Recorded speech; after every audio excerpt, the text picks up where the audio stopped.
Welcome back to the Out of Bounds podcast. I am Charlie Caleri alongside Gavin Williams. And today we're going to be talking about Week 11, the playoff picture coming up as we have the last few weeks, and Week 12 for next week. Gav, how was this week of football for you? It was a scary week of football. Couple jump scares, couple good, couple bad, some miracles in fantasy. But we'll get into that when I get into some of the games we have to talk about. We will. So we'll be going over all the games, but not in depth on some of them because some of them do not need it at all. We're looking at Saints Browns, but we're gonna start off on that Thursday night game in Philly. Commanders taking on the Eagles, and what a game this was. What an electric atmosphere it was in Philly. NFC East. You can really tell that these two teams are going to become a rivalry. Especially with the downfall of the Dallas Cowboys. We'll definitely talk about them in Jerry World in a little bit. But, for the Eagles, it's a huge win, 26-18 over the Washington Commanders, stopping that hot streak for Jayden Daniels and the team.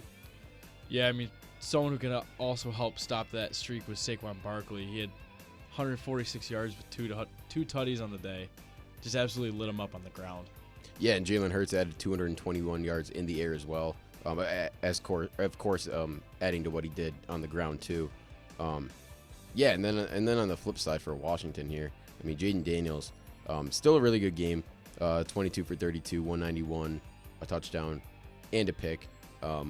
But I do think in this game, for Jayden Daniels, this is the first time he's really been tested as an NFL QB, especially in a tough environment. So obviously he's played in some tough places, being at LSU, but this is a little bit different playing in Philly. Yeah, I mean, especially because it's interdivision. You never really know what's going to happen, and this is kind of one of those games where it's like you knew the Eagles were going to give them their best game, and they did. And they plain and simple just won that game. And now, like you said just a couple weeks ago, they're going to control their division once they get hot, and they're hot right now. Yeah, they're 8-2, leading that division right now. Not comfortably, but a game and a half. 6 in a row for them? I don't know. Let me check how much that win streak is. They're about a game and a half up on the Commanders right now, so that was a huge win, obviously. Because if the Commanders won that game, they'd be sitting in the driver's seat right now. Yeah, 6 games. Yeah, 6 games in a row. So they were 2-2 to start the year. Now have won 6 in a row. And once again, I hate to be that guy, but my NFC Championship prediction is looking pretty good. Even better and better. Especially, every week it gets better. Especially on the other side with the Lions, though. But the Lions do need to lose that game for my prediction to be fully right. But regardless, Eagles get the win here. Big win for the Eagles. Huge win for the Eagles in primetime in Philly. You got anything else about this game? No, I mean, that's kind of it. It's kind of just a Thursday night game that was actually fun to watch. Yeah, very entertaining because the last 2 Thursdays we've actually had good matchups too. So it's been nice change of pace for the NFL and Amazon. Yeah, absolutely. Yeah. Because it's been rough. Mm-hmm. Last year was horrible. And we love Al Michaels at the Out of Bounds podcast, but it has not been great. It's not been great recently. He doesn't have the energy. You can tell he's just at Amazon for the money. Yeah. But I digress. And let's move on to South Beach here. Really quick to talk about the Raiders losing to the Dolphins here, 34-19. Tua looks good. Tua looks good. This Jonnu Smith looked really good in this game. And Tyreek Hill started to look good. Let's see if the Dolphins can maybe make a push for the playoffs. They're sitting at 4-6 right now. If they get hot, they can. But I mean, if they have to still chalk up only one more loss, and I don't think that can happen. Yeah, especially, I mean, they don't play the Bills again, so that's definitely a big thing for Tua and them. But it's going to be tough, especially in that crowded AFC. We'll talk about that after we recap these games. Another team that could have been in the thick of it, but not, and another team that now is fully in the thick of it now.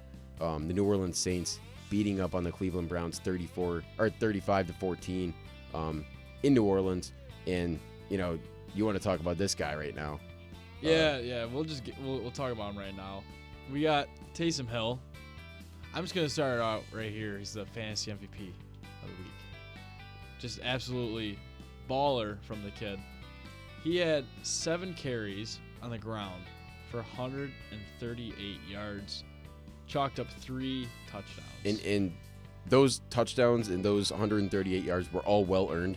And he shook off about 25 tackles combined between the 3 touchdowns. I mean, just insane. Also, within that, completing a pass somewhere in there. And all the receiving. I don't know how many receiving yards he had. Yeah, 8 catches for 50 yards. That equals 41.52 for the kid this week. So just an all-time day from Taysom Hill. Congrats, Taysom Hill. You're the story of the game and the story of the week when it comes to fantasy. Also, I didn't know this on the flip side for Cleveland. Jameis Winston had 395 yards passing and 2 touchdowns, no picks. So he's a pretty clean game for him. Jerry Jeudy having 142 yards of his own, one including that 90-yard, 95-yard touchdown, whatever that was, to Jerry Jeudy. But for Cleveland, man, it's just every week it snowballs, and they're 2-8 now. It's just going to get worse and worse. And this is the season, though, where you look at Cleveland. They made the playoffs last year. You know, it was with Flacco, but, you know, still made it regardless. And, you know, battling through a lot of their injuries and depth problems this year and, you know, all that. You know, sitting at 2-8 for this draft class won't be the worst thing in the world. Really looking at it, you can get a guy potentially, like we could see Travis Hunter in Cleveland. That would be pretty insane. We could see Shedeur Sanders in Cleveland. That'd be pretty insane as well. Like, you know, there's a lot of options going out here. Obviously, we'll talk about the draft when it gets closer, but yeah, these are things we got to start looking at. Yeah, absolutely. Especially when we're talking about a team who had high expectations but are not performing well. The New York Jets lost to the Indianapolis Colts, and a must-win for the Colts to stay in this playoff picture. They're still in the hunt. AR had his best game of his career. That's all they were saying on SportsCenter yesterday. I agree, yeah, 100%. I do too. It's just sad that it has to be against the Jets, right? Not against the Texans, yeah. Someone that actually matters against. But I mean, he threw the ball for 272 yards. I mean, that's got to be a career high because it's got to be close. Probably, to it. Yeah. He's usually in the 150 range. So that's got to be at least close to it. He had 1 touchdown, but he also found Josh Downs a lot. 5 receptions, 84 yards, and a touchdown. I mean, it's nice to see AR get back, especially for our Colts correspondent. He was really, really big on getting AR back, and I mean, it's nice to see him succeed finally. And Richardson with 2 touchdowns on the ground as well, adding to Jonathan Taylor's 57 yards that he had. Richardson at 32 of his own. So, I mean, that's just a dynamic backfield right there. If they can figure out how to work that a little bit better, I think that's the main reason why they brought in Steichen, obviously, you know, to work on that run game. But, you know, the passing game, if you can get Downs and Pittman in this game, too, had 5 catches of his own. If you can get those guys involved more, this team could make a push for the playoffs. And it started this week with this huge win in a very pivotal game. Colts moving to 5-6 now. Jets now sitting at 3-8. Firing their GM. Yep. I think he had a horrible record as a GM. It was something like 30 and 60 something. It was I mean, bad. if you think about the Jets the last 5 seasons, that's what it's been. And so they had to let him go. A-Rod only had 184 yards. Breece Hall had a good game, but that's kind of it. I mean, that Jets side was boring. Yeah, this Jets team is like it's been so disappointing. There's been so many games that could have gone their way this year but haven't. And, you know, at the end of the day, they didn't go their way. So they're sitting at 3-8. Probably will be missing the playoffs unless they run the table and then some other teams lose a lot of games. But, you know, not looking great for the Jets here. And I'm assuming they won't be sitting Rodgers at all. So they probably will win a few games to take themselves out of Browns range, Raiders range, Jags range, you know, in the draft. And it could eventually really hurt them in the future. So another way that Aaron Rodgers will be ruining the Jets franchise is through this draft right here. But moving on now to the Vikings beating up on the Tennessee Titans in that game. And I say beating up because if you watch this game, it was not close. It was 23-13 in this game. And Sam Darnold had 2 touchdowns, and he looks pretty good this year. Yeah, he looks pretty good. It's kind of nice when you get to go into like the offense of a top caliber offense in the league. So as you can see it's really helping him out rather than his Jets days, rather than his Panthers days. And he was a backup last year in the Niners. Now he's actually doing well in Minnesota. So it's nice to see what we were supposed to see when we were seeing him out at USC. Yeah, and obviously it helps when you got guys around you because, I mean, if you look at the common denominator between all of the bad QBs in the league, they all have terrible weapons. I mean, I don't think there's a good QB in the league that has bad weapons right now. And if you can find one, if you can tell me one, please tell me. But usually they have at least a running back to go to, wide receiver or 2 to go to. Tight end. And Sam Darnold inherited one of the most premier offenses in potentially the recent NFL history with, you know, Aaron Jones, Jefferson, Addison, Hawkinson even being added in there too. So just and pretty cool from the Vikings here to move to 8-2 and Big for the NFC North. right, and they're still in this division race as well. I mean, the Lions, obviously we're going to talk about their dominance, but I mean, the Lions sitting at 9-1, Vikings sitting at 8-2. There's always a chance there for the Vikings to take it over. We'll get into it in a little bit, but 8-2 is sitting at the 5 seed right now. Yeah, well, I mean, which does make sense because you got the Lions in front of you, but you know, It's at the crazy. same time, yeah, it is crazy because the divisional winner will have to play a team like 5 games above 500, which is pretty not usual in the NFL. Yeah, but now we're going to go on to an all NFC North matchup as my Green Bay Packers miraculously won against the Chicago Bears. I'll let you talk about this before I get into it. I mean, what a game! What a back and forth game! What an NFC North game! And you know, honestly, this just proved that the Packers really do own the Bears. This game, it's so true. I've seen so many clips of young Bears fans experiencing their first heartbreak, including that one kid. I'm sure most of us seen the clip of the kid on the couch, and he's like, "We lost." And then he starts bawling. I've been there I saw before. a lot of Bears fans. Been there videos, before, and it kid. was great. It was great to watch. But for the Packers here, I mean, I'll talk about more about the Bears so you can get into your Packers real quick. But on the Bears side, it wasn't a terrible game for the Bears. They just couldn't get it together, really. They couldn't get it together when it mattered most, I'll say. They got it together, but not when it mattered most. Caleb Williams, 23 for 31 in this game, 231 yards. And DeAndre Swift on the ground, 71 yards and a touchdown. And then Rome Odunze, probably his best game as an NFL player this week as well. 65 yards, 6 catches. DJ Moore hitting 7 of his own. Just a good game for the Bears, and not good enough to win. Eventually, at the end of that game, getting that field goal blocked is something you don't want to have happen, especially with the guy like Cairo Santos, who can make those kicks too. In those tough spots, especially for a Bears kicker. We've seen those in the past. But I want to talk about your guy, Rich Bisaccia. If you want to start there, talking about the special teams and what his comments were after the game. I mean, it's a completely different. Or before the game, I guess. His comments before the game that were talked about after the game. I didn't see his comments before the About game. about LaFleur and how he was saying how Bisaccia going into that game expected that they blocked a kick. I like that game. Yeah. Well, Rich Bisaccia, you can see about 3 years ago, before we hired him, the reason why we hired him was because of the 2022 NFC divisional game against the 49ers, where special teams ruined the game for us. No, the Raiders didn't want him back. We signed him to our special teams. Our special teams have been significantly better every single year. We had to get rid of some guys. We had to add some guys, and he knows how to put it together, especially with Brooksy getting that game-winning block just a tip. That's what was said throughout the press conference, throughout the locker room. That's all you need is just a tip. So that was great. Let's talk about something that wasn't so great, though. And I know under 20 points in an NFL football game, you should be happy, right? You should, under 20 points, Jeff Hafley did his job. Clap, no.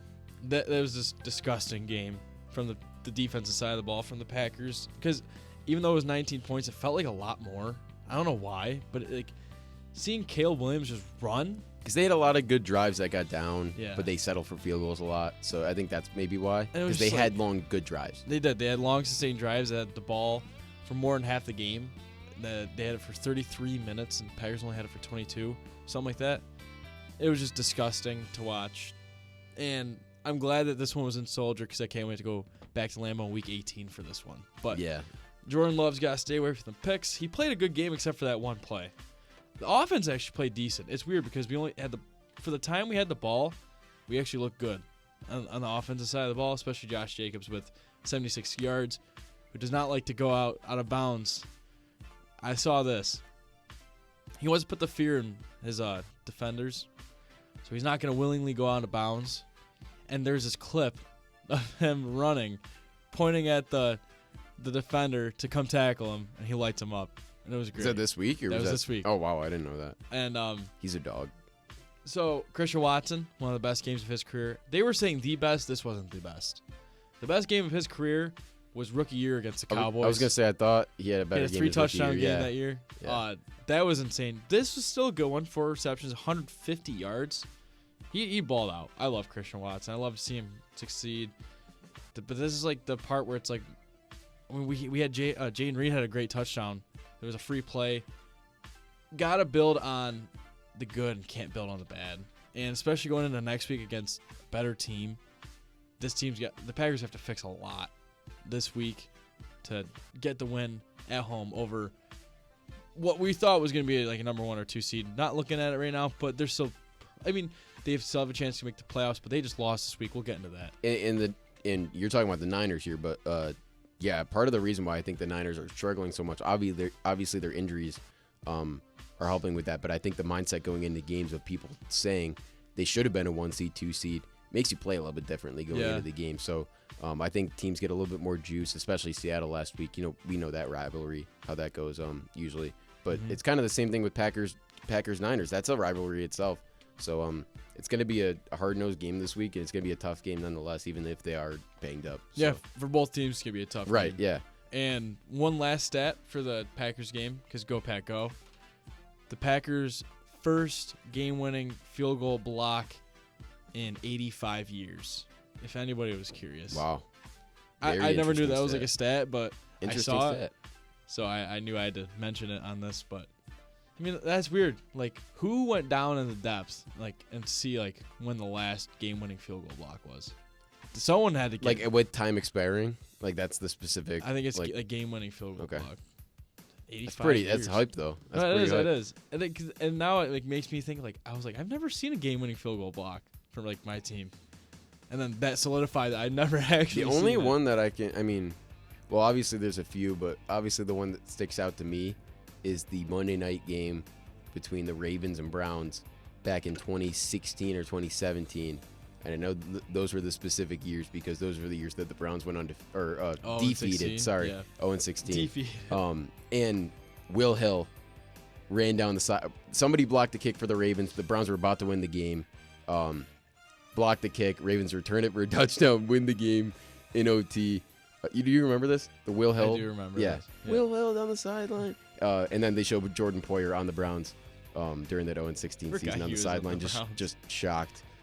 But yeah, shout out to those Browns teams, man. Those were terrible teams to watch. But then that one year they had the Hugh tie Jackson against the Steelers, I think.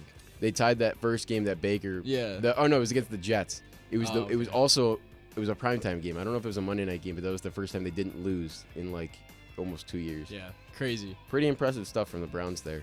But kind of maybe a similar situation here with this team, and staying in the NFC North as well.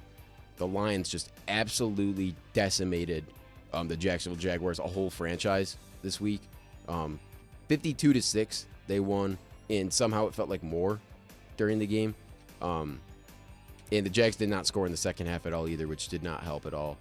They were losing 28-6 at half, and then the Lions scored 24 in the second half. We had 412 yards passing from Jared Goff and 4 touchdowns, no picks. He went 29 for 29 or 24 for 29. Let's just passing. mention one more thing about him. And I just last minute flipped. We got my MVP right here of the week. I wasn't gonna do it because they play the Jaguars, but any NFL team you put 400 yards against, that's MVP. Jared Goff, 412 yards, 4 tutties. That's definitely an all-time stat line right there. I mean, that's I mean, so impressive right that there. completion percentage is unreal. Yeah, I mean, we talk right now. That's an 83% passing percent. I mean, that's a completion percentage. That's unreal. So, and also, Jared Goff. Hendon Hooker getting in this game as well. 3 for 4 for him, 37 yards. So another efficient quarterback for the Browns. Former Tennessee Volunteer right there. We do love Hendon Hooker. Yeah. We do love Hendon Hooker on this Autobots podcast. Rushing wise for the Lions, it was more touchdowns, man. David Montgomery with 2 of his own. Jahmyr Gibbs with 1. They had 75 yards and 69 yards, nice yards respectively. Receiving wise, Amon-Ra had 2 touchdowns. Jameson Williams had 1. Amon-Ra had 161 yards receiving. Jameson Williams had 124 for an average of 31 for him, which he usually does. That's Jameson Williams right there. He's a big play guy. And this is a game where, they were without Sam Laporta. Brock Wright was their starting tight end, also got in the end zone this game. Everybody gets a touchdown. It's just they have the depth on this team. They beat up on when they beat up on a bad team, they beat the crap out of them. And you know what? That was the largest loss in Jaguars history.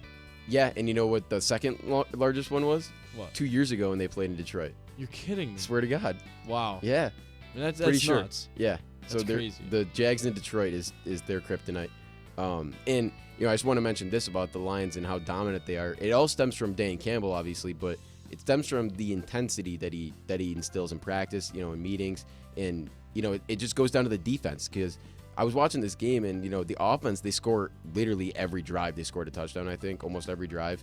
Just absolutely insane efficiency. But that defense just does not give up.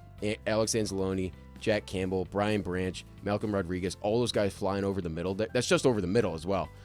Those guys flying over the middle don't let anything by them, and they just go 110% every single play. It's crazy. Unfortunately, with Alex Anzalone, he has a broken forearm. That is true. Out to 6 to 8 weeks. So they're saying he's probably done for the regular season, but hopefully he's back for that playoff push because the Lions need him for that, especially with your guy Aiden Hutchinson going out. Right, and your guy, Zadarius Smith, got a half a sack in this game, by the way. Love that. So, love that. He's introducing himself to Lions fans halfway, I guess. But the Lions getting this win 52-6.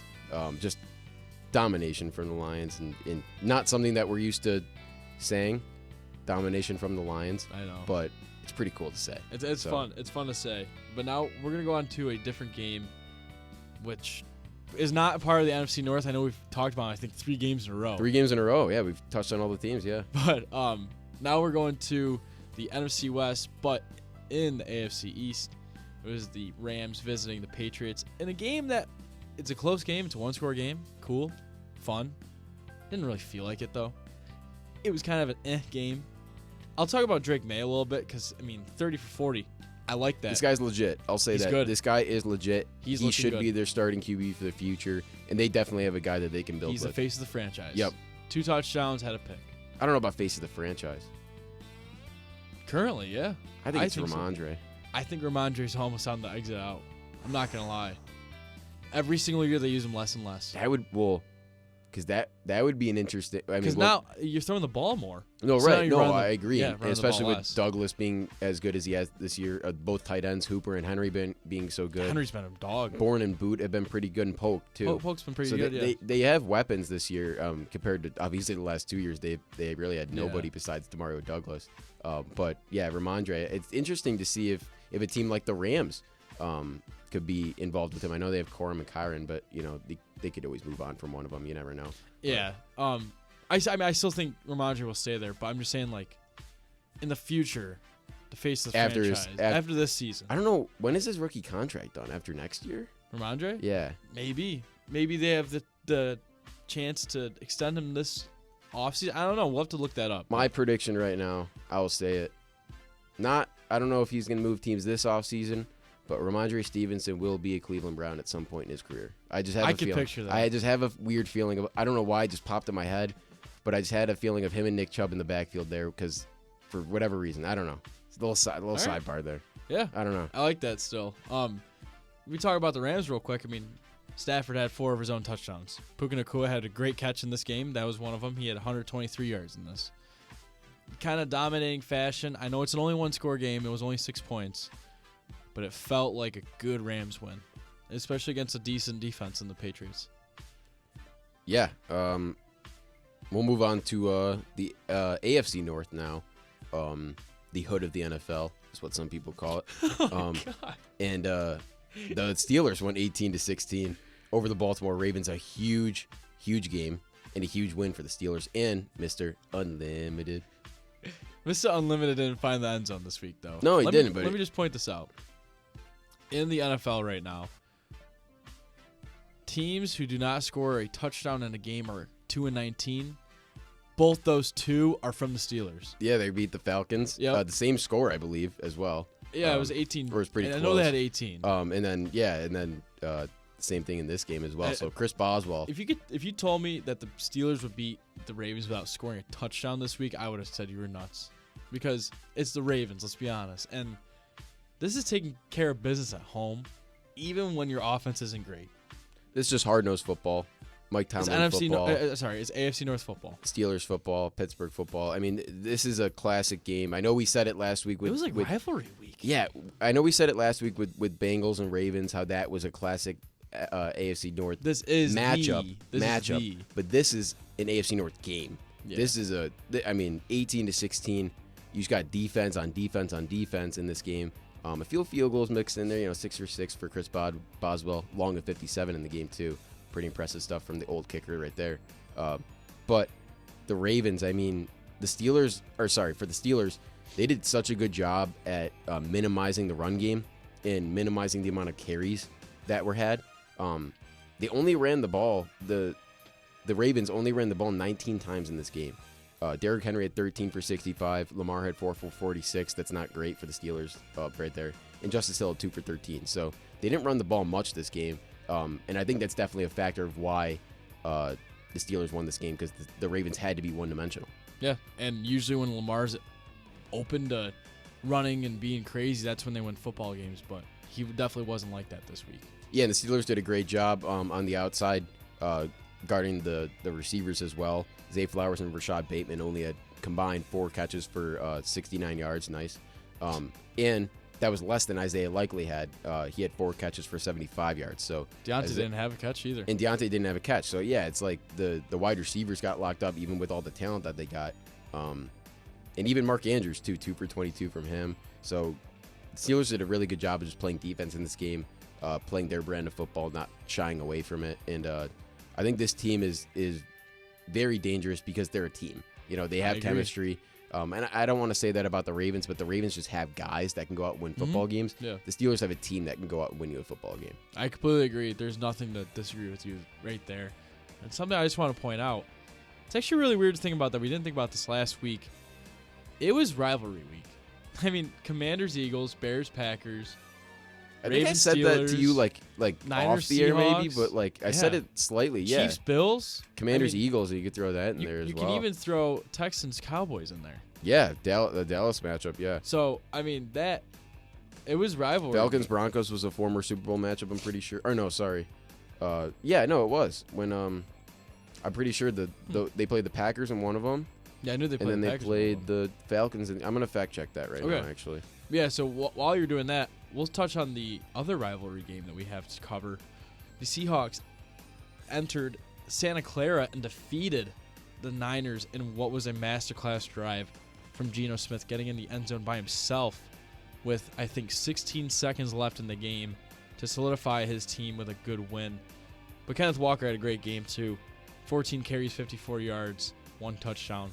Jackson Smith and Jigma, 110 yards from the kid. And he's really turned it on in the absence or, limited access of DK Metcalf that they have had recently, especially with Tyler Lockett being kind of diminished in his role in this offense. In the emergence of Kenneth Walker, Jackson Smith and Jigba still finding a way to get these yards and 10 receptions in this game. Pretty impressive back-to-back weeks for the kid. And especially when DK, 77 for 70 in this game is great. But when he gets back to fully healthy, that's going to be a great 1-2 punch for Geno in the Seahawks offense. It's just so weird to see the NFC West be so Competitive. Yeah. We have 6-4, and the rest are 5-5. Yeah, That's unreal. We'll talk about that race in a little bit because I want us to pick that division when we get there. But for the Niners over here, what do you think about the Niners in this game? Where do they go from here? I think they just got to go back to the drawing board. They have Christian McCaffrey back. They have to find out how to use him a little bit better. He had 79 rushing yards. They got to find him more in the pass.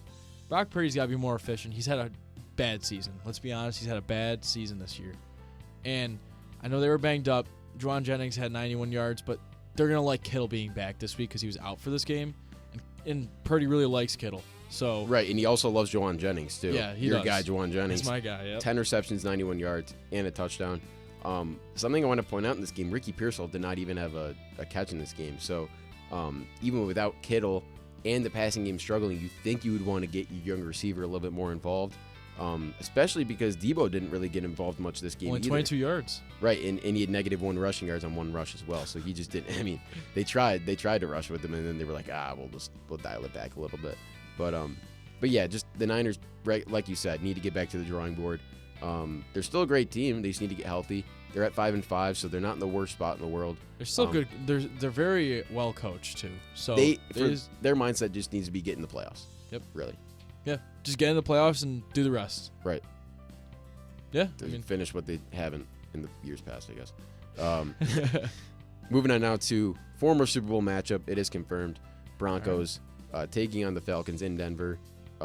This was the matchup on January 31st, 1999. And the Denver Broncos won 34-19 against the Atlanta Falcons. The year before, Denver Broncos won their first of back-to-back against the Green Bay Packers. Had to point that one. Well, I had to because John Elway did win too. If the Bills won too, I'd definitely be pointing to both out every time I talked about it. So, but we haven't. So, Broncos win this game 38-6 in a shocking win. Not a shocking win for the Broncos, but shocking fashion of a win. Yeah, I think nobody was expecting this big of a blowout. But what can help is Bo Nix having 4 touchdowns through the air with 307 yards. This is a guy who I know Jaden Daniels is amazing, but if Jaden Daniels wasn't as good as he is this year, I bet you Bo Nix would be front runner for Offensive Rookie of the Year. 100%. Yeah, I think you should be in the conversation, definitely. And honestly, I think we should compare the numbers too, because I think it's a lot closer than people think it is. And I think we should definitely start giving some respect to Bo Nix. I know that at the start of the year he wasn't as hyped up as Jaden Daniels was, but I feel like these last few weeks he has been. So I feel like the race is a lot closer than people think it is. And like you said, Bo Nix 307 yards and 4 touchdowns in this game, just insane efficiency from the kid. I mean, also 28 for 33 passing. So he's just a great NFL quarterback so far in his career, and if he can just keep it going, he could care less about Offensive Rookie of the Year in the future if he's going to be just winning good football games like this. So. I like to see the Broncos being back too. Right, it's really nice to see them. NFL's always great when the Broncos are good. They moved to 6-5 now, staying in the thick of it in the AFC wildcard race. They do hold the 7th seed right now, so huge for them, and they got to just keep winning. Flip side for the Falcons here, they've lost 2 in a row now, in 2 games that you definitely could have won. Sitting at 6-5. The Bucs have lost 4 in a row. That really helps. But Panthers and Saints have both won 2 in a row. This division is getting closer. I'm not saying that any of them are going to come back, but there is a small outside chance that the Falcons just totally tank their whole season. Remember how the Titans did that one year, and the Jags kind of evened it out. And if I had to pick one of these teams, I'm 100% picking the New Orleans Saints and Darian Rizzi. The way that they play for that coach. And the way that they play, we saw it this kind of like this how the Sunday. Raiders played for Alec Pierce last year. Antonio Pierce. Antonio Pierce. Alec Pierce on the he's on the Colts. Yeah. But yeah, I think that could be a similar situation. They're not that far behind, and I'm pretty sure the Falcons are on a bye this week, as well as the Saints as well. So nobody will be gaining ground in that matchup at least. But I think in the future we could definitely see the NFC South maybe shaken up a little bit. So that's that game right there. And also for the Falcons, this is just a game that you got to forget because going into this game, you probably have better expectations. Do you think you can go in a mile high, take that game, maybe steal it? But nope, Broncos take it, stay above 500. They're 6-5, and so are the Falcons now too. So yeah, we'll move on to a big game for you. Was it? A big. Was it a big game? So I'll cover it a little bit first, but then I'm gonna get your whole thing about it. So, the Buffalo Bills hosted the Kansas City Chiefs, who were 9-0, but for the first time in 338 days, the Kansas City Chiefs lost a game. And who beat them at 338 days ago? That was the Las Vegas Raiders. Was that the Christmas game? That was the Christmas game. Yeah. And I just want to point that out. But anyways, so Merry Christmas. This game was unreal. I had to listen to this one, and I was in the car the whole time. I had to listen to it. And then when I stopped to get gas, I had a little meal. I had my phone ready. I had my Wendy's going. Oh, that's fire. Yeah, I was watching this one, or listening. But something I want to just point out, a couple things before Charlie gets into it. Patrick Mahomes, not a great game. 2 picks, 3 touchdowns. Kareem Hunt, decent game. Xavier Worthy, we were talking about he might get going. He looked pretty good in this game. He had a touchdown, 61 yards. But I wanted to touch on this Bills defense because this is, I think, in my opinion, is the best they've looked all year because of what a high caliber offense they played. That's undefeated. I know this is like probably one of the undefeated teams that we've ever seen. Undefeated. I know. I mess with the COVID Steelers all the time. Yeah. In the 2021 Cardinals, but those teams still were undefeated. They were. And we always say, you can only play your schedule. You can. So the only thing that the Chiefs have, I think they were. They do have some luck on their side, though. I will say that. I saw a video compilation that they could be. I think it was like 6-4 easily, with between the block and the likely play, and I think in the Bucs game there was something that happened. Yeah, I mean, there's something like everything. And there's always something that goes on. I mean, not gonna take away from the Chiefs though, because 9-0 is still impressive. But now we got the Bills going to 9-2. So Josh Allen, he is the front runner for MVP in my opinion. But I wanted you to talk about all the Bills because I kind of talked about the Patriots. Wow, God. Feels like it, man. The Chiefs. I do want to ask you though, do you actually think that Allen is the front runner for MVP? Because it's easy for me to say. I don't think I would just say it without just like I know. said it. Like, but it's easy for me to say, obviously, because I'm a Bills fan and I want him to win MVP, and I think he will get one in his career. I think this is the year. The stats are all of his stats are worse than Lamar. If you look at it, all of his stats are worse than Lamar's. So I don't know how. And Lamar beat us, so I don't know. I don't know how that'll affect the voting. I agree with you. I think if you watch the games, you can see that, just based on the numbers, the Ravens have a better offense. They have better guys that can go out and play. And Allen's doing more with less. I said before the season started, if Allen leads his team to a top 4 seed before the season, because I know like the Dolphins were supposed to be better, right, Jets. Yeah. I said that he was going to win MVP because he had nothing. And, I mean, it's showing that he has something. I mean, obviously, Keon Coleman is great, and Amari Cooper's Kincaid was out, yeah. And, like, Amari Cooper's a really good addition now, and James Cook. I mean, it's just a lot of people slept on Allen, and I think the way he wins these games and the way he's been efficient this year, he has 2 picks this year? 2 picks. Or, sorry, 3 maybe now. Maybe 3, but still, I mean, that's a lot. I mean, I think Patrick Mahomes, he has 15 and 11, I think. 15 touchdowns, 11 picks. He's having a bad season. And his ratio is very close to 1-to-1. I know that. Yeah. So I would say Josh is my MVP candidate because I think I don't know. I think 9-2 looks a lot better than I think they're 7-3 or 7-4. I don't know. As of right now, midseason awards, I would give it to Allen. I don't care what happened in Baltimore that 1 week. I think that Josh is just. This is the best he's looked in his career. Except for 2020, he looked really good that year. Yeah, no, and probably would have won MVP that year. Besides, I don't even know who won that. It was Rodgers. It was Rodgers that year. So he was unreal that year. Yeah, so we couldn't really do much about that. We knew that. But yeah, for the Bills here, amazing game. Just statement win. This is one of those games that if you were in the stadium, you'll remember it forever. If you're watching it, this is just a huge win for Buffalo and for the Bills. Everything that happened throughout the day, CBS coming, Matt Ryan, Nate Burleson, J.J. Watt. That was really cool on the sideline and stuff. What was his name? Coach Cowher. All those guys jumping through the tables. It was just great. The tailgate, everything. Nate's got to give up his jacket too. The weather was really great. Yeah, he does have to give up his jacket. I forgot about that until you said it.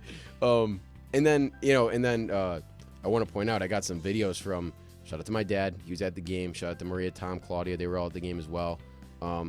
They had the choppers. I don't know the name, but the choppers were about 50 feet above the stadium when they flew over during the national anthem. So cool. One of the coolest things. It's also really cool because, if you know, the Bill Stadium's in just like it's not in a neighborhood, but it's in just like a suburb. So it's basically in the middle of, nothing. And when they have to practice those flyovers. So when they do it, it's so funny because it's so loud just over like neighborhoods and they go over the lake, then they circle around. It's really cool to see. But for the actual game itself, started off great. Less than a minute into the game, Mahomes threw a pick. So that was pretty fun. Taylor Rapp getting that one. And starting off there, back on the ball now, we get the ball back. That's when James Cook finally first gets in the end zone. And then we fall back to reality with that Bass missed extra point right there. I got to ask you about that. I mean, I know we were so high on him a couple weeks ago. Where are you at right now? I'm at the same spot where I was before the Miami kick. Yeah, it's like, I don't know. He's hit some big kicks. He's obviously missed the one against Kansas City, but he hasn't really missed any kicks that have really cost us that much. I got you. Throughout his career. So he's been too consistent for me to give up on him right now. I mean, I don't want to discard the last 4 years of his career to, just think about the last 12 months of his career. Yeah. But No, I get that. I think he's fine. I think he'll be fine. But talk to me in a few months and we'll see how that goes. That's true. So Allen in this game, 27 for 40. As you said, the efficiency is up this year. 262, which he's not getting as many passing yards this year, but he's definitely being smarter with where he's throwing the ball, which I think definitely helps with that. 1-for-1 touchdown interception ratio in this game. Not usual for him, but it's a little bit worse than a normal Josh Allen game. Josh Allen, 12 carries, 55 yards on the ground, and a touchdown. I wonder what that one was. That 26-yarder, 28-yarder, whatever it was, to seal the game at the end of the game. And I just want to talk about real quick, receiving-wise, Khalil Shakir, 8 catches, 70 yards. And then Amari Cooper. I want to talk about him. Those 2 catches that he had. He only had 2 catches for 55 yards, but those 55 yards meant everything on those 2 drives. The one on third down. I think the other one was also on third down. Both over the shoulder. Great balls from Allen. Even better catches by Amari Cooper. Just that connection will get better and better every week as they move on. Even without Keon, even without Kincaid, I still think that the receivers looked really good. Another guy that looked really good was Curtis Samuel, adding 58 yards of his own and 5 catches. Just really helped. And then Mac Hollins on the outside blocking on all those runs for James Cook. Allowed James Cook to get 20 yards rushing, which wasn't a lot for him, but some of those runs were hard-nosed runs that got up the middle and got us some big yards. But I want to talk about the end of this game real quick. This felt like a game where the Bills were going to blow it. Late in this game, I'm looking at Noah Gray. Shout out to Noah Gray, Leominster legend. 2 touchdowns in this game. When it was 23-21 and the Bills were up with 7:53 left in that fourth quarter, we got the ball back. We gave it back to them. And that's when I thought, this is going to be another one of those games. They gave the ball right back to us. And then, have that play, that drive, and then capping it off with that 26-yard run by Allen. To 4th and 2. All-time play from Allen. Career highlight for him. Career highlight in Buffalo sports history. No QB in the league right now is besides Taysom Hill, if you want to classify him as a QB, because he did it this week, is bouncing off of 5 guys throughout 26 yards trying to get into the end zone for a game-winning touchdown. I don't think any QB is doing that in the league right now, especially not the guy on the other side of that sideline. But it's just remarkable the things that this guy can do. Every week, I've watched him for the last 7 years, and I still can't believe the things that he can do. 366 yards total for the game for us. I mean, we played better than them. We outplayed them. I just want to talk about this defense real quick, like you mentioned. I've been so impressed with this defense as a Bills fan. I've been really excited for this defense as a Bills fan, especially because Matt Milano, his practice window did open up last week. He will be back probably right after the bye week, honestly, for the Niners game, which is crazy because we've been so good with Balen Spector, Dorian Williams, Terrell Bernard, especially game-sealing pick at the end on Mahomes. Just those 3 guys have been so good, especially Dorian and Balen filling in that middle role for Milano. Playing that spot QB spy role. Milano will be back in that role eventually, and that linebacker duo is going to be amazing, along with Douglas playing really well this year, Cam Lewis playing really well. I don't know. So the whole defense is playing really well this year. What was that injury again? Was it a bicep injury or something? He tore his bicep, yeah, which is just terrible. Just so bad. Terrible, man. That was right during camp, right at the start of camp. But knowing we thought he was gonna be back in I guess it is. We thought he was going to be back in January. It's about a month before, so pretty good timeline for him. He's a unit, so not shocked there. But Bills get the win here, 30-21. Now the race for the 1 seed is close, and now could be flipped next week potentially. Oh yeah, or not next week, but or it could be flipped next week, but probably not. But just a big game for the Bills, and just excited for the end of the season, going into the bye here. Yeah, I pull up the stats to compare Lamar and Josh Allen. 9-2 for the first time since '92. Saw that. Yeah. It's crazy. Which is crazy. But, I mean, the stats aren't. Lamar's are better. But, I'm not. There's like, Josh is like, obviously aren't bad. He has more completions and attempts than Lamar, but Lamar has better percentage. Less interceptions. He has 3. Allen has 5. Has more touchdowns. Allen has 5 interceptions? Yeah. I didn't think that was real either, but I mean, this might. I don't know. Is this website real? I don't know. What website is it? It's called fantasypros.com. I have no clue. I have no clue. Lamar has 25 touchdowns. Oh, you know what? He does, because he had 1 against the Seahawks, 1 against the Dolphins, 2 against the Colts, 1 against the Chiefs. So he's been on a streak of 4 games in a row with the picks. So all right. I didn't realize it was that long, I guess. That Dolphins game and that Colts game were kind of shut out of my mind for some reason. Allen only has 18 compared to Lamar's 25. But Allen's been sacked less by 2. But the rushing is kind of like where Lamar kind of takes it, except for the touchdowns, because Allen has 5 touchdowns to Lamar's 2. I think it's the eye test, man. I think if you watch but the games... I think that's the thing, is like the eye test. I don't care about the stats, because I still have. I mean, obviously you could look at the eye test and you could watch those games and be like, Lamar's a better player, and that's fine.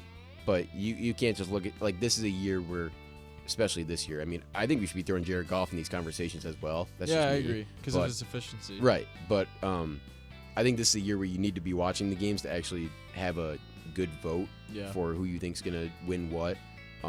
Especially on the defensive side of the ball, because there's been so many guys that have been so good. But yeah, especially in that race for MVP, you got to watch Lamar, you got to watch Josh to really evaluate them correctly, I guess. No, I 100% agree. But now we're gonna get into the Sunday night game, which was actually a really good game. Wasn't in the first half, but that second half really started lighting up. So the Chargers went up. It was 27-9, and then the Bengals just absolutely swarmed back, tied the game right back up. Yeah, the third quarter, the end of the third, early in the fourth was just insane for the Bengals, an insane run. Scored 21 points within about, 8 minutes of game time which is insane. Half a quarter. Jamar Chase getting 2 of those for the team. And, this is a game where, you mentioned, obviously, the Chargers end up winning this game at the end, but this is a game where you look at Joe Burrow and you're like, man, where do we go from here, man? Like, is there a chance that, maybe he's out of Cincinnati soon? I mean, I'm curious. I don't know. I'm really curious. I don't know. Who knows? I mean, these are the questions we have to ask, but this is a good win for the Chargers to, great win. Obviously, they're keeping above the Bengals now. They're staying at 7-3. This is just really impressive stuff from Jim Harbaugh and his team. But the way to lose that game and then be able to come back and win it, especially with that back and forth in the last 5 minutes of the game. Yeah, that was nuts. The ball was punted, I think, about 4 times within the last 5 minutes of the game. So, be able to stick with that. That's a trait that winning teams have, and the Chargers have that. So that's pretty impressive stuff. And this is probably the best Chargers team we've seen since Phillip Rivers days, probably. I wouldn't agree. You think that the year they blew? You think the year they blew it to the Jags? Yeah, I think that they were really good that year, man. I think the year that they lost to the Ravens, in the playoffs, whatever year, was it 2018? Yeah, it was something or something. Like I think that year they were better, but yeah, you can make the last 2 playoff teams for the Chargers. Yeah, I mean, basically, this is a better team, I think.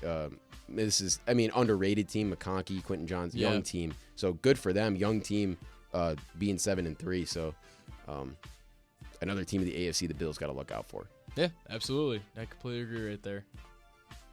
Moving on now to the last game, the Lone Star matchup. And we'll talk about this real quick, but the roof was falling before this game. The roof was falling at Jerry World. Huge piece of sheet metal fell, almost killed a guy. And then another piece got dislodged from the roof, but got caught up in the catwalk. So some guy, or the rafters or whatever. So some guy had to go up and secure it. One of the guys working for the Cowboys, man. Yeah, dude, just not great. And especially this game wasn't great either. 34-10 in favor of the Houston Texans. You don't like seeing that. And there's a ton of Texans fans at that game. It was a sea of red. They definitely told each other we're red, because you could just tell. We'll touch on this game really quick. CJ Stroud didn't have his best game, but you get out with the win. But you know who did? Joe Mixon. Joe Mixon. Wow. 20 carries, 109 yards, and his 3 touchdowns that he added on. 35 points in fantasy, if anybody was curious. Those are the reasons why they won the game. Nico Collins and Tank Dell actually had the exact same stat line: 4 catches for 54 yards, no touchdowns for either one of them. But those guys definitely helped them push down the field and help Joe Mixon get in the position to score those 3 touchdowns during the game. But yeah, and on the flip side for Dallas, I mean, the season's over, man. Oh, it's cooked. It's over. It's absolutely chopped. It's over. Like, throw it in the garbage. Don't even worry about it.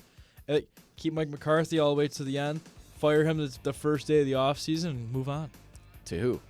I don't know. To your guy?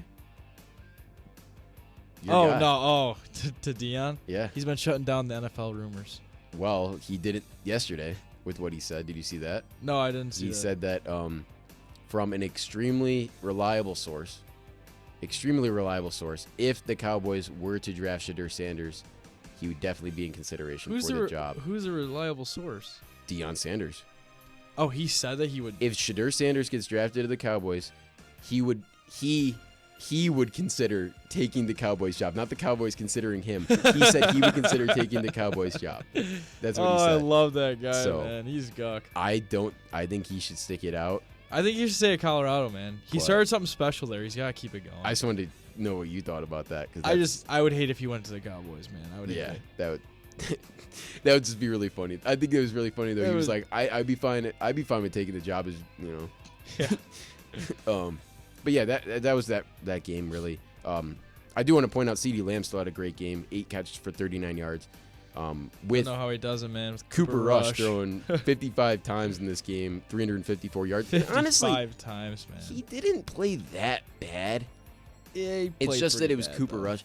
I did feel bad for him though, because the whole time during the game, Joe Buck and Troy Aikman were just making fun of him, like literally the whole game. They're just like, this guy can't do anything. It's like, come on, man, just let the guy play football. Yeah, Like, his yeah. family's watching, you know, like he can't hear it, but they can. Like that's, you know, a little messed up from Troy Aikman right there. He was a little But, messed up. you know, he's probably just mad that the Cowboys are bad. A Whatever. little salty boy. Let's get into the playoffs real quick. Yeah. Talk about the playoff picture, and then we'll get our picks, and then we'll get out of here. But talking about this playoff picture, let's start in the AFC real quick. You wanna go through it? Yeah. Should we go bottom up or top bottom? Either way. We'll go top bottom. Chiefs are still number 1. Bills go all the way up to number 2. I think they were already number 2, but it feels nice saying that. Steelers going up to 3 with the huge win over the Ravens. Now we got the Texans at 4 still. So 1 through 4 has been steady, Yeah. especially with the Ravens losing a couple bad games. Yep. 5 seed, though, is the Chargers. 6 seed is the Ravens. This upcoming Monday night Monday night. Yeah. is huge because they play each other. Yep. So whoever wins that's jumping each other. So, Chargers Or stay. potentially falling out of the playoffs. Very true. Because who's right behind them? The Broncos, still there, 6-5. So, AFC's getting really tight after that 4 seed. 5 through 7 is gonna be really tight every week. Every week. On the bubble, in the hunt, we have the Colts at 5 and 6 at the 8 slot. 9 Dolphins at 4 and 6. 10 Bengals at 4 and 7.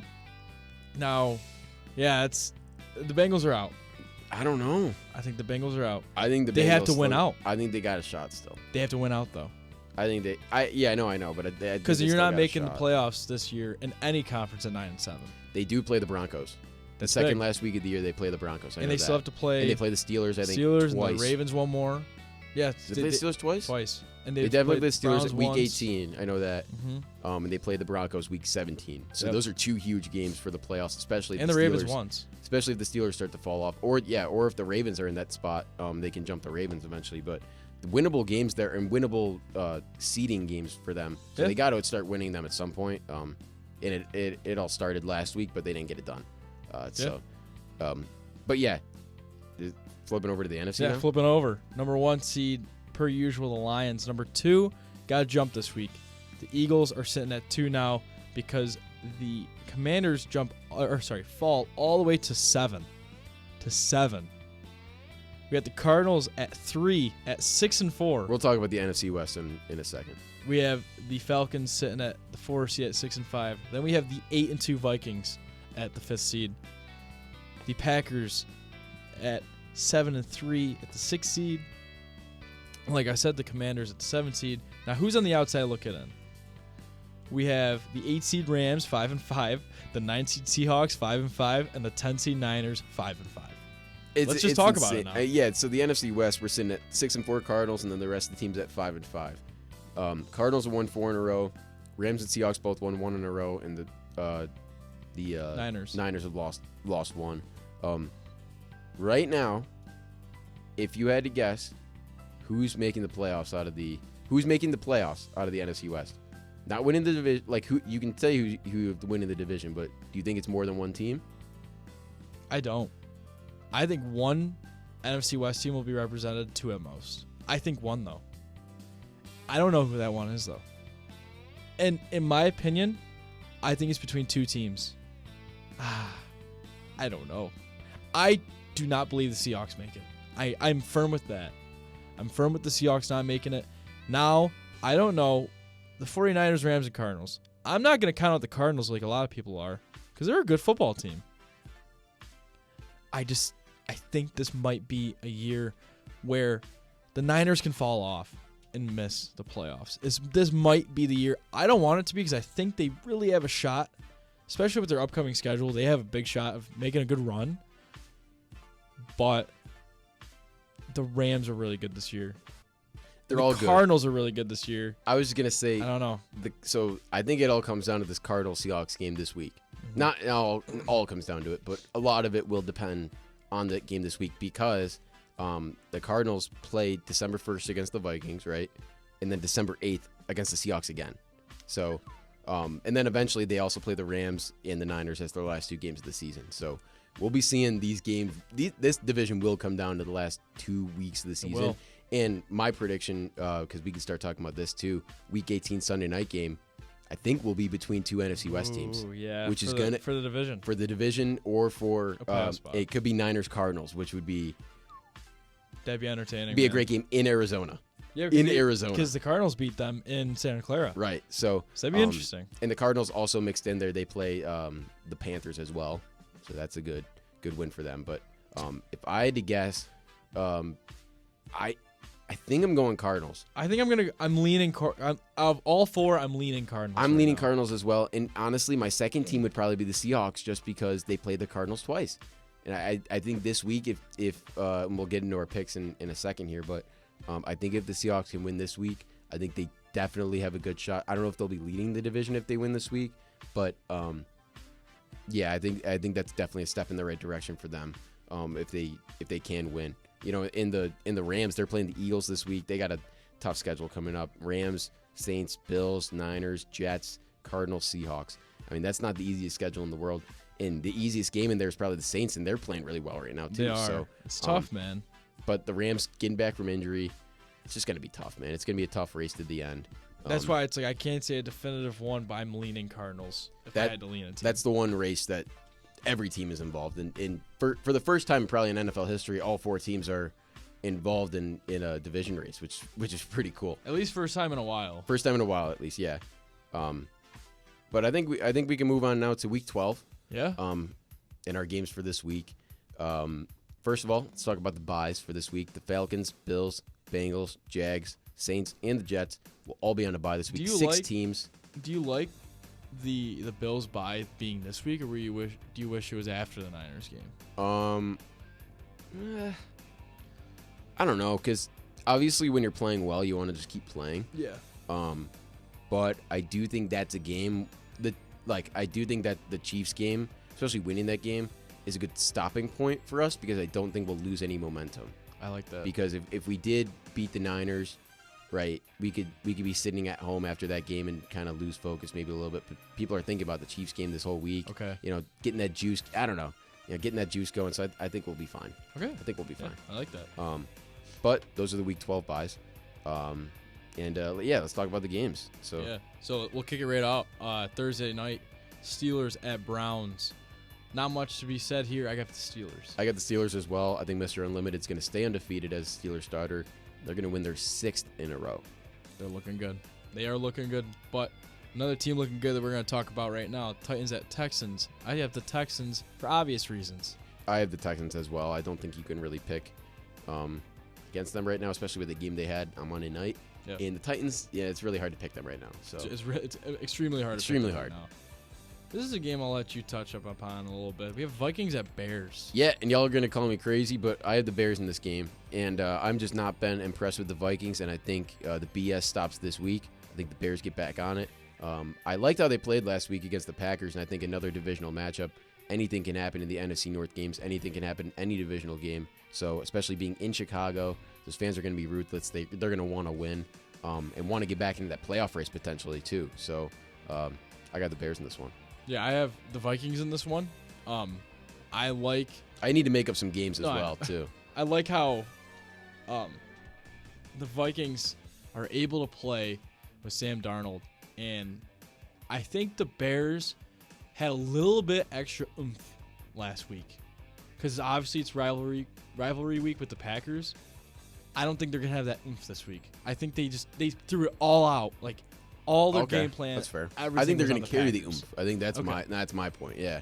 So my point is they had too Too much oomph. all the oomph. Yeah. Right. Not enough oomph this week. Okay. So fair give me enough. the Vikings. Fair enough. Moving on now to Cowboys at Commanders. NFC East matchup here. Wow. What a game this is going to be. Cooper Rush, Jaden Daniels going at it. I got the Commanders in this one. I have the Commanders. I don't have to say anything else, I think. Another divisional matchup coming up here in the AFC East. Patriots going to South Beach, playing Miami. Could be a game where the Patriots sneak it out, but I got the Dolphins in this one. It could be. And I'm going to pick the Dolphins, but I'm also going to say, with this 1 o'clock window, I am really happy that St. Bonaventure has a men's basketball game this Saturday. Yeah, me and this Gavin Sunday. will both be working actually during the 1 o'clock So- window. We'll be back for the 4 o'clock And, window. But we care about actually, we'll be back for the second half of the 1 o'clock window. probably. So Well, I don't know. The game starts at 2. So we'll probably be back at 4:30. So all right, we'll be back yeah, right yeah, for the I 4 guess, o'clock yeah. window. But Man, I mean, I forgot about it's that. a big 4 o'clock window for me this week. But we'll go on to the next game, which is Chiefs at Panthers. bum now. We got Chiefs at Panthers. I'm excited not to be missing this game. Or I'm excited to be missing this game. Sorry. I have the Chiefs in We this both one. have Chiefs in this one.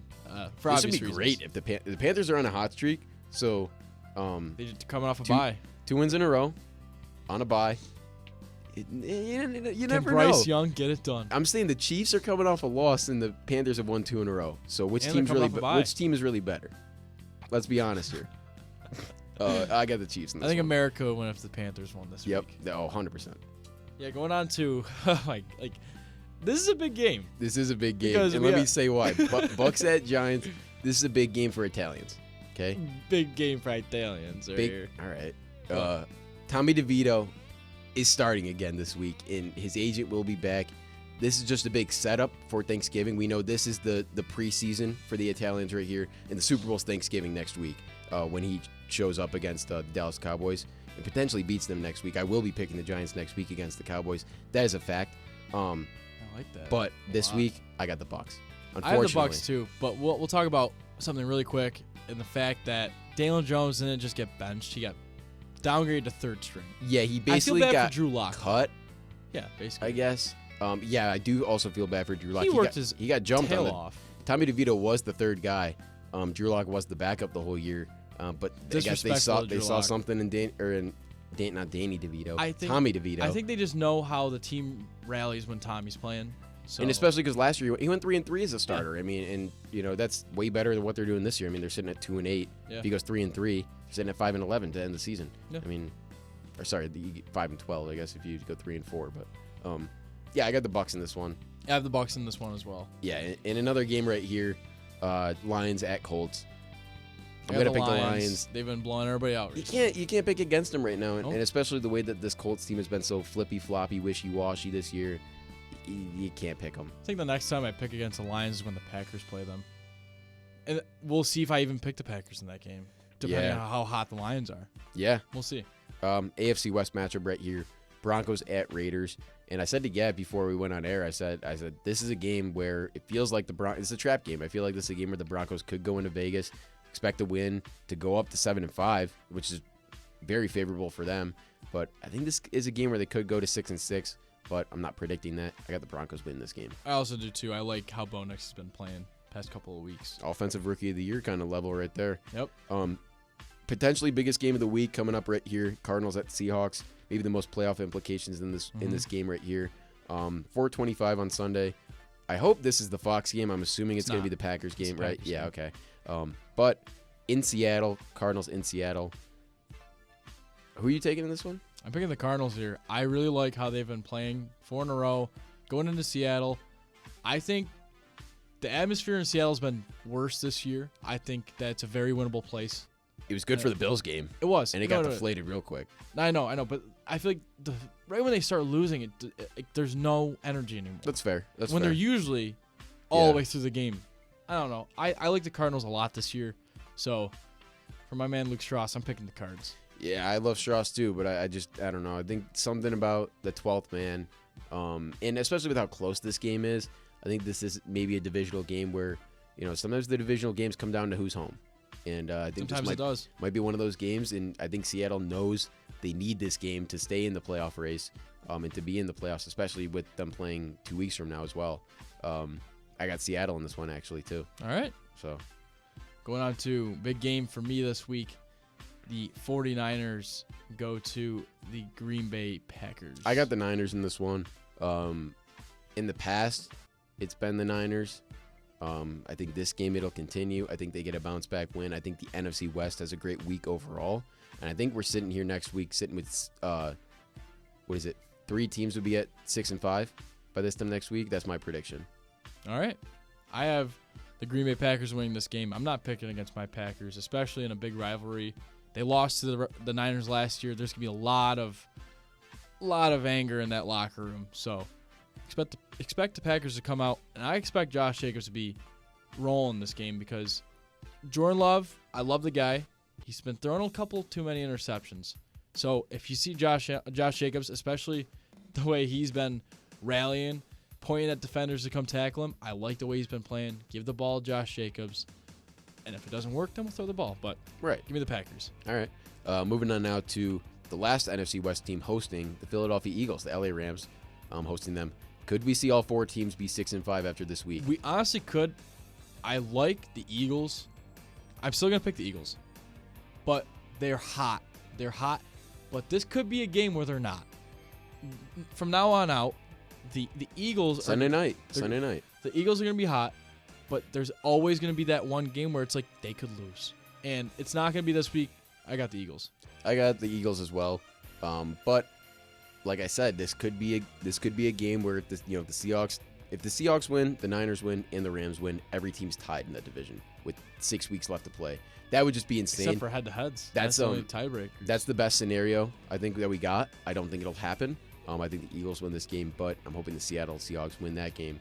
So then we can have potential for all the ties. Right. Going into that Sunday night game would be great. Moving on now to Monday night, a absolutely massive game in the AFC for both these teams, but more, honestly, for the Baltimore Ravens. I agree.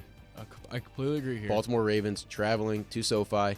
Back-to-back nights, SoFi hosting primetime games. Just clicked for me too.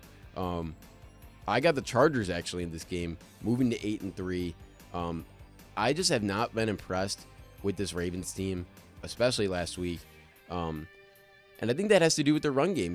Like I mentioned, I think this is a game where the run game could be back, like you said with kind of the Rams. But I don't know. I think this is a game where the Chargers defense has been so underrated this year. I think they've let up the least amount of points against, if I'm correct. I don't know if I saw that stat correctly. Maybe it's like within part of the game they let up the least amount of points, but their defense has been very underrated this year, and I think that the way that they're playing right now, it's just better than the Ravens are playing right now. So I'm going to take the Chargers at home. I'm going to take the Ravens here. I think that the Chargers' best scenario is if they just get up quickly, because if there's something that we know about this Chargers team, they can play a couple quarters. They cannot play a full 4, especially against good teams like the Bengals. They didn't play a full 4 against them. And if they don't do that against the Ravens are going to win. So for that reason, I think the Ravens will play 4 full quarters against this Chargers team. I think this is a game where Justin Herbert cements himself. First of all, I love that. I And- love Jay Herbo. He's my guy. even more than that, I think this is J.K. Dobbins' revenge game. So that's also part of my reason I like for that. picking the Chargers. And Gus Edwards. He just hasn't played. But J.K. for sure. I think Yeah. he's going to get 1 touchdown 100%. Could potentially get 2 if you're a betting man. That could be some plus money right there. It could be. 2 touchdowns for J.K. Dobbins, or 1. I don't know the odds on that, but something to look into. But that's the slate this week. That's the slate from last week, and that's the playoff picture right there. We've covered everything. Yeah. I think the only thing left I have to say is let's go Celtics. They beat the undefeated Cavs. So there's no more undefeated teams in the NBA because of the Boston Celtics. So let's enjoy some NBA games too. We have some NBA Cup games that we'll cover soon. But yeah, I love football though. Like I'm not trying to have football go away, but I'm excited for NBA podcast too. Yeah. Those NBA episodes are gonna be great. But Go Pack Go this week. go Bills. Even though on the bye week, still go Bills. Can't lose on the bye. We can't lose Unless on you're the the bye. Dallas Cowboys. Yeah, they can always lose. But that's week 11. Look ahead to week 12. Thanks guys for listening as always. If you want to follow us on our Instagram, At Out of Bounds Podcast, but a dot between every single word. yes it is. Look for our picks on there, and yeah, have a great week. Have a day.